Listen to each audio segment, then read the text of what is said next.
Hello बच्चों, स्वागत है आपका आपके अपने यूट्यूब चैनल आर के मैथ्स वाला पर। देखिए बेटा, एक बहुत महत्वपूर्ण सीरीज हमने चला रखी है। यहाँ पर जितने भी आपके क्लास ट्वेल्थ में चैप्टर हैं और उनमें इम्पोर्टेंट फार्मूले यूज होते हैं, उन सभी की मैं एक वीडियो बना रहा हूँ। कल लास्ट क्लास में बेटा हमने आपको चैप्टर नंबर 10 के सभी इम्पोर्टेंट फार्मूले करा दिए थे। आज की क्लास में बेटा हम आपके लिए चैप्टर 11 के त्रिविमीय ज्यामिति के सभी इम्पोर्टेंट फार्मूले कराने वाले हैं, जो कि आपके लिए यूपी बोर्ड एग्जाम के लिए बहुत ही महत्वपूर्ण होंगे। क्योंकि बेटा अगर आपको फॉर्मूले याद नहीं होंगे तो आप वहाँ पर क्वेश्चन नहीं कर पाएंगे। तो चलिए बेटा स्टार्ट करते हैं। मैं यहाँ पर आपको एक्सरसाइज बाय एक्सरसाइज कराऊंगा कि एक्सरसाइज 11.1 में कौन से फॉर्मूले यूज होने हैं, 11.2 में कौन से फॉर्मूले यूज होने हैं और 11.3 में कौन से फॉर्मूले यूज होने हैं।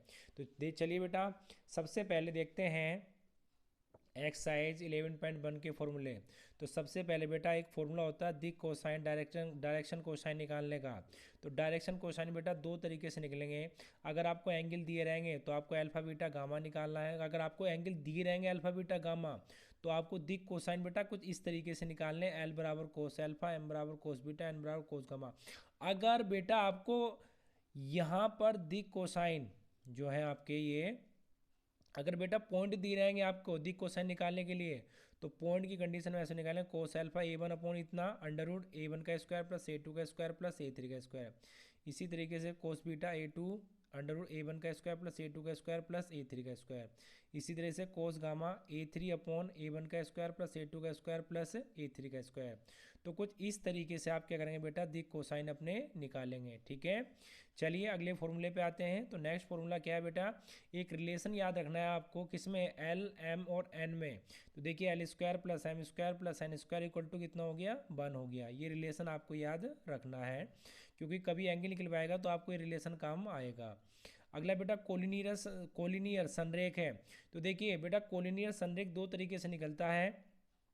एक तो A1 A2 बराबर B1 B2 बराबर C1 C2। तो यहाँ पर अगर दो वेक्टर दे रखे होंगे तो वहाँ से A1 A2 के मान दे रखे हैं, अगर इनका रेशियो बराबर आ जाता है तो ये कोलिनियर संरेख होंगे। या बेटा दूसरा तरीका क्या है कि यहाँ पर ए बी वैक्टर निकालेंगे, क्योंकि तीन वैक्टर दिए होंगे A B C। तो ए बी वैक्टर निकालेंगे उसका मोड प्लस BC वैक्टर निकालेंगे उसका मोड बराबर AC वैक्टर का मोड। कहने का मतलब ये कि किन्हीं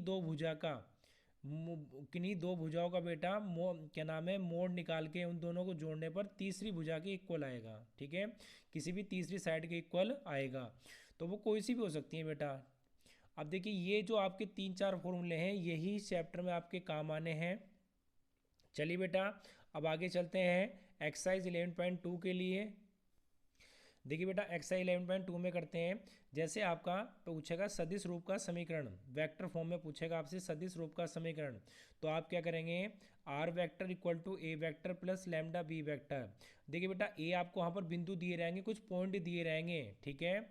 और यहाँ पर बी वेक्टर क्या है, समांतर, जैसे कह देगा कि वेक्टर ए के समांतर बी है, कुछ ऐसे वेक्टर आपको गिवन करेगा।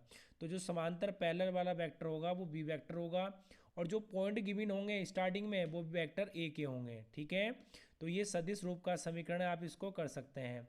दूसरा फॉर्मूला क्या है बेटा, दूसरा फॉर्मूला है कार्तीय रूप का समीकरण, कार्टिशियन फॉर्म। तो इसमें आप क्या करेंगे, x1 अपॉन ए बराबर y-y1 अपॉन बी बराबर z-z1 अपॉन सी।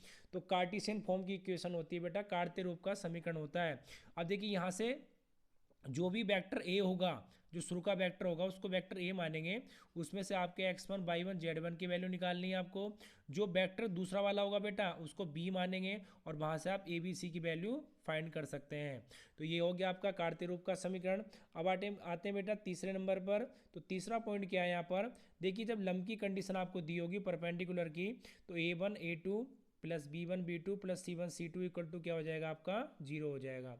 इसी तरीके से बेटा दूसरे केस में देखते हैं इसके, अगर आपको समांतर की कंडीशन दी होगी, पैरेलल की कंडीशन दी होगी, तो A1/A2 बराबर B1/B2 बराबर C1/C2। तो यहाँ पर बेटा आपका तीनों पॉइंट आपके ये निकल जाएंगे इस तरीके से। अगर ये तीनों रेशियो बराबर आ गए तो इसका मतलब बेटा वो जो वेक्टर दे रखा है आपस में क्या है, पैरेलल है। ठीक है, आगे चलते हैं। पॉइंट नंबर 4 पर, तो पॉइंट नंबर 4 क्या बेटा, सदिश रूप का कोण। आपको सदिश रूप में जब कोण निकालना होगा तो तब ये फॉर्मूला होता है कोस थीटा बराबर b1 का वेक्टर इंटू b2 का वेक्टर अपॉन वेक्टर b1 का मोड इंटू वेक्टर b2 का मोड पूरे का मोड। ठीक है बेटा, कंप्लीट मोड पूरे का मोड। तो यहाँ पर ये सदिश रूप का जब भी कोण निकलवाएगा तो ये फॉर्मूला आपको अप्लाई करना है। अगले पर चलते हैं बेटा। देखिए काटते रूप का कोण, तो जब काटते रूप में आपका कोण निकलवाएगा तो सबसे पहले आपको दो इक्वेशन देगा, x minus x one upon A बराबर y minus Y one upon B बराबर z minus Z one upon C. इसी तरीके से x minus X two upon A Y minus Y two upon B Z minus Z two upon C. तो यहाँ पर क्या होगा बेटा आपका, देखिए जब काटते रूप में आप एक एंगल निकालेंगे तो बेटा आपको कोस थीटा इक्वल टू लगाना पड़ेगा a1 a2 plus b1 b2 plus c1 c2 upon under root में a1 का स्क्वायर प्लस b1 का स्क्वायर प्लस c1 का square multiply under root a2 का स्क्वायर प्लस b2 का स्क्वायर प्लस c2 का square. तो ये अप्लाई करना आपको बेटा पड़ेगा। चलिए अब आगे चलते हैं। पॉइंट नंबर, देखिए बेटा पॉइंट नंबर 6 क्या है, आपको सदिश रूप के लिए न्यूनतम दूरी निकालनी होगी। तो देखिए न्यूनतम दूरी का फॉर्मूला क्या होता है, b1 cross b2, vector b1 cross b2 निकालना होगा और इसी तरीके से into a2 vector a2 minus vector a1 करना होगा upon vector b1 cross b2 का आपको मोड निकालना होगा। और क्रॉस कैसे निकालते हैं बेटा, देखिए कोई भी जब क्रॉस निकालेंगे आपको पता है कि b1 आपको दिया होगा वेक्टर b1 और वेक्टर b2, और आपको यहाँ पर अगर क्रॉस निकालना होगा बेटा तो ये आपका क्या हो जाएगा, ये आपका हो जाएगा देखिए i j और k।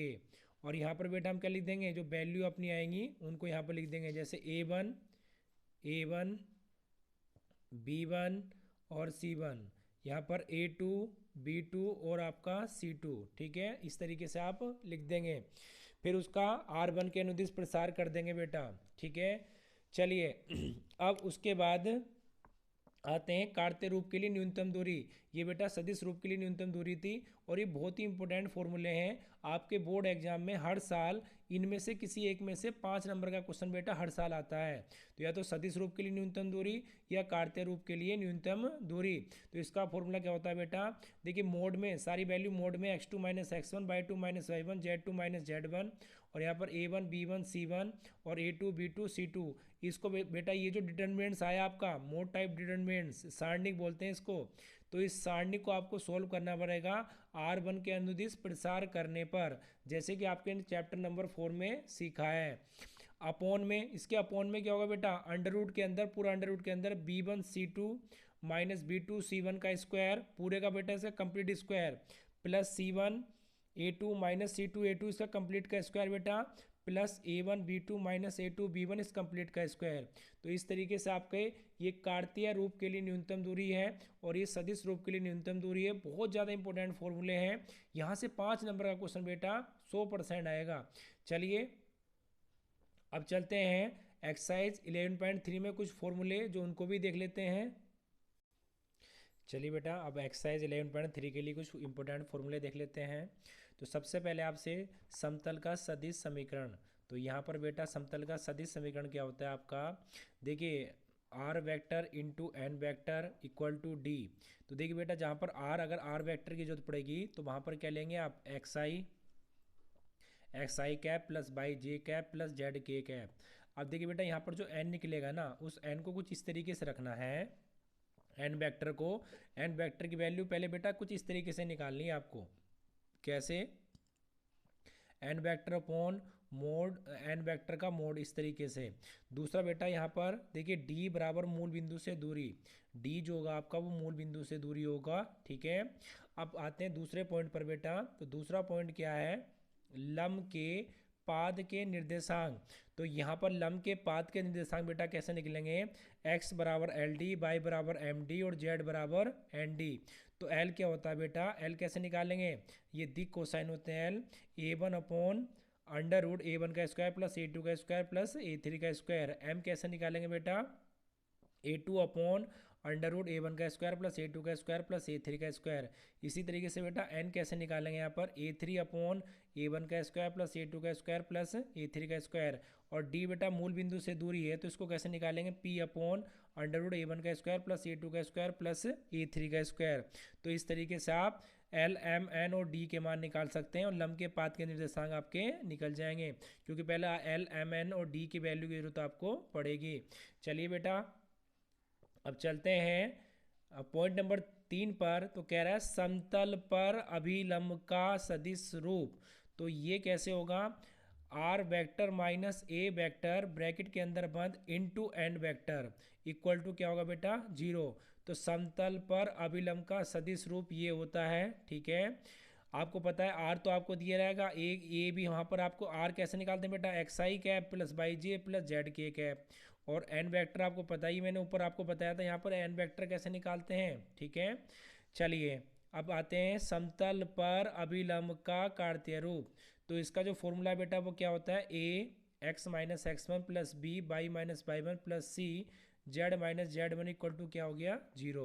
ये होता है आपका समतल पर अभिलंब का कार्तीय रूप। इसी तरीके से 3 बिंदुओं से गुजरने वाला समतल का समीकरण। तो देखिए बेटा यहाँ पर 3 बिंदु से गुजरने वाला समतल का समीकरण क्या है आपका, अगर 3 बिंदु आपको दे रखेंगे, 3 बिंदु आपको गिवन करेगा और बोलेगा से गुजरने वाले समतल का समीकरण ज्ञात कीजिए। तो बेटा देखिए x minus x one y minus Y one z minus Z one x two minus x one y two minus Y one Z two minus Z one x three minus x one y three minus Y one z three minus Z one. तो ये बेटा आपका determinant से सारणिक है, equal to क्या हो जाएगा 0।